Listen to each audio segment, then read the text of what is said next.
70598. Midland Credit Management versus Kevin Hurst. Date and time for pretrial. No appearances. Good morning, Your Honor. May it please the court, Suzanne Strickarts, P44018, on behalf of the plaintiff. And your name, sir? Kevin Hurst. Okay, where are we on this file, people? Your Honor, we had a pretrial. You opened up a written discovery. We did send discovery out. We did receive it back, apparently unopened, indicating there was a written on the envelope itself. It had written, I'm reading here, I do not accept your offer to contract, all rights reserved, UCC 1-308, signed, and then it was a return to sender, Judge. All right, Mr. So we attempted to do discovery anyway. So. Mr. Hurst, did you refuse to accept the mail? Did I refuse to accept the mail? Yes. Sir, you can't do that. I can refuse to accept any mail that comes to me. This is what we're going to do. One of the things she sent you were requests for admissions. If you do not provide proper answers to those requests for admissions, they are deemed to be conclusively admitted. Do you understand that, sir? Objection, Your Honor. Do you understand what I have said? No, I don't. All right, here it is. I opened written discovery in this matter. You have a right to whatever legal position you want, but you do not have your own set of court rules. Among the things that the court rules provide when written discovery is open is that she can send you requests for admissions. Those requests for admissions are in writing and they must be answered under oath and in a certain time frame. If they are not answered and filed in accord with the court rules, then they are deemed to be conclusively admitted. You will not be able to contest those things. And that was what was sent to you, sir. And that time to start running those started with the day they were mailed to you. Your Honor. So you don't want to accept I'm not even sure. I do not have any understanding of this is my debt or not. They just coming with these allegations. I'm trying to see and verify if it is. When they called me the first time, they should have sent out verified documents stating that the original creditor and who it was and that I truly owe this debt. Well, Your Honor, I just indicate that we did attach to those. They already, excuse me, Mr. Hurst. Excuse me, I wasn't finished. Excuse me. I wasn't finished. I wasn't finished. She cut me off. I'm going to mute you, Mr. Hurst. I'm not going to have this. Your Honor, she cut I'm me not off. going to have this. Talking. This is not a clown show. Oh my goodness. One at a time. I can't finish my You statement. will speak one. Don't interrupt me again, Mr. Hurst. Go ahead, sir. Why, thank you. You will speak one at a time. You will not interrupt each other. You will not interrupt me. Do you understand what I have said? Mr. Yes, Hurst. I don't understand anything. Okay, fine. I don't even understand why I'm here. I'm going to mute I don't you. even understand what's going on. I'm muting Mr. Hurst, and I will let Ms. Strickarts say what it is she wishes to say. Then I will unmute Mr. Hurst and allow Mr. Hurst to speak. Ms. Strickarts, you were responding, Mr. Hurst. Yes, sure. I was just indicating that we did attach the account statements, the full chain of title and seller data sheet to the packet. So even though there was no requirement, we did want to provide that to the defendant. And so that was in all of those materials were in the packet that was rejected, Judge. Well, let's let Mr. Hurst respond. Okay, so the understanding that I have is that they should have contacted me 5 days after they should have gave me documents 5 days after they contacted me about the alleged debt. I told them I have no recollection of the debt.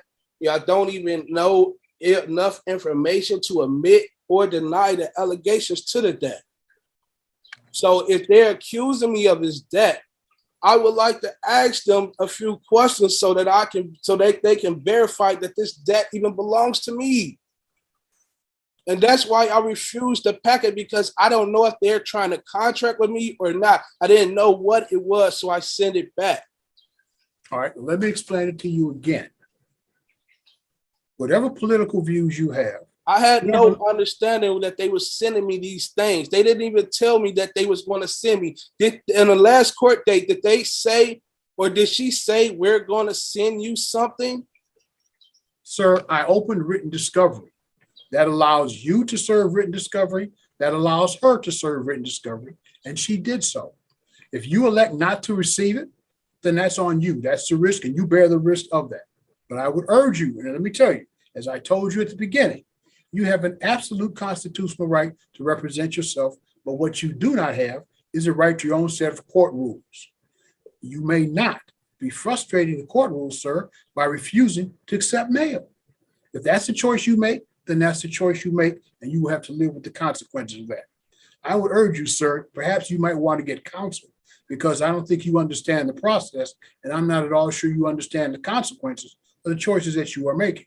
However, as I indicated, you have an absolute constitutional right to represent yourself. I would urge you to get counsel. So I'm going to give you another date. And sir, she is going to do what she does to represent her client, and you're going to do what you do.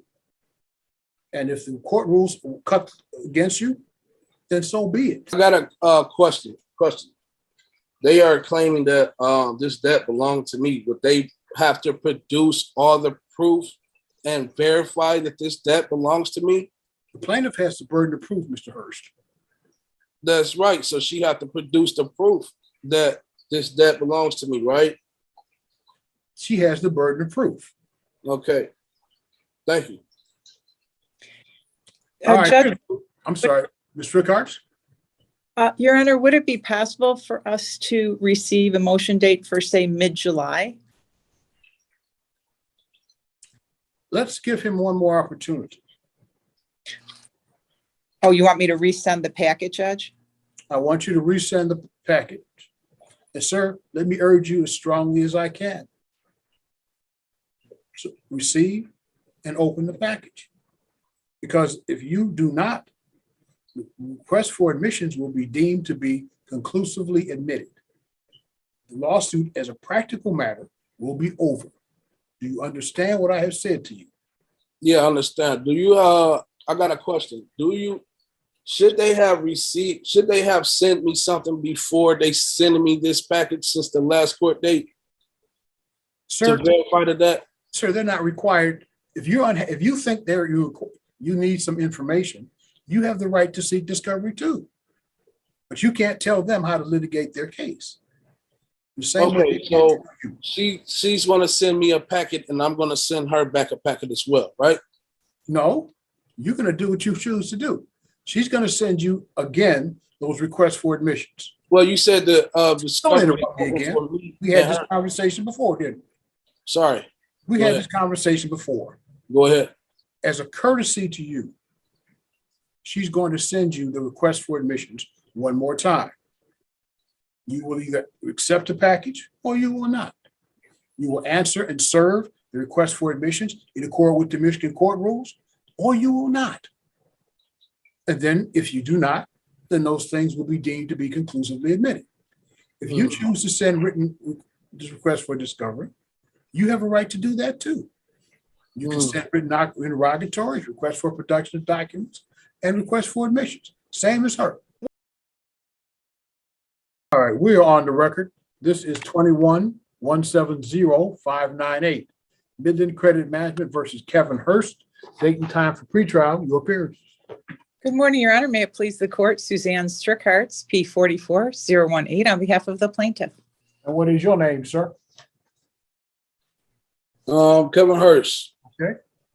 All right. I do hereby reserve all of my rights, waiving none, not to be compelled to perform under any contract or commercial agreement that I did not enter, knowingly, voluntarily, or intentionally. I do not accept the liability of any compelled benefit or unrevealed contract or commercial agreement without prejudice. Is there anything else you want to say, Mr. Hurst?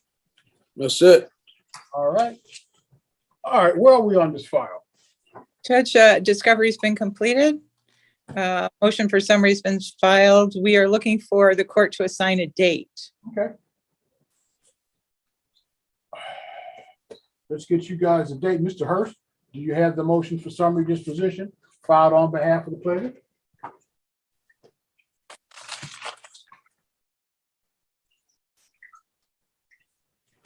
It looks like this. What's that? It looks like that. I'm asking Okay, yeah. first if you received the motion for summary disposition filed by the plaintiff. Do I have it? Yes, sir. Yes. Okay. So let's set you a date for hearing and we'll move on. Does July 26th at 10 o'clock, does that work for everybody? Yep. Yes, Your Honor. Okay, July Thank 26th at 10 o'clock, we will hear the plaintiff's motion for summary disposition. Sir, if you wish to file and serve an answer or to that motion for summary disposition, you must do so within the terms provided in the Michigan Court Rules. We'll hear the motion July 26th at 10 o'clock. Again, sir, if you want to file an answer, be sure to serve both the court and the counsel for the other side. All right, the court has had an opportunity to review the pleadings here. I was particularly interested in the request for admissions that was served by the defendant. Request for admission number 3. Does the plaintiff admit and have proof that the allegations against the respondent are true and accurate with all documentation being verified, signature and seals? These were admitted. Does number 4, does plaintiff admit and or have proof that the statute of limitations has not expired to collect on his alleged debt? Plaintiff admitted that. Does the plaintiff admit number 6 and have proof that the respondent had a meeting of the minds with Credit One Bank pursuant to the contract agreement in respect to full disclosure, and that said contract contains no elements of fraud by Credit One Bank? Plaintiff admits that. In number 7, does the plaintiff admit and have proof that Midland Credit Management purchased this contract from the original creditor and is now the new owner of the alleged contract and of the said debt that is owed? Plaintiff admitted that. So what we have is we have an admissions by our defendant of the validity of the contract, admission by a defendant that Midland creditor is a proper party plaintiff. And then we have in our request for admission number 8, does plaintiff admit and have proof that Credit One Bank did loan their credit to respondent and that the respondent is only obligated to pay back in money to Midland Credit Management? Plaintiff admitted that too.